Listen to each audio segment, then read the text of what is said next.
નમસ્કાર, હું પ્રવીણ. મહત્વના સમાચારથી બુલેટિનની શરૂઆત કરીએ. જૂનાગઢથી મહત્વના સમાચાર મળી રહ્યા છે. જૂનાગઢમાં ભારે પવન સાથે કમોસમી વરસાદ થયો છે તો ગીર પંથક પણ બાકાત નથી ને હવે ચિંતાના વાદળો કેસર કેરીના બગીચા ધારકો માટે છે.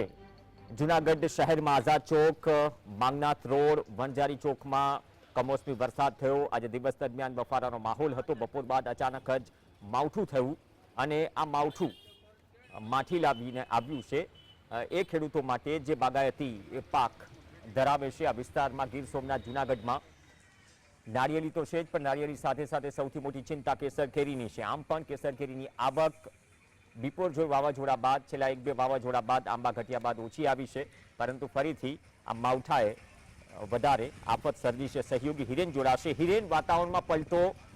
જૂનાગઢ ગીર સોમનાથમાં શું સ્થિતિ છે વરસાદની અને આ વરસાદથી નુકસાનીની કેટલી શક્યતા જે કેસર કેરીના બગીચા ધારકો છે ખાસ તો તેમના માટે?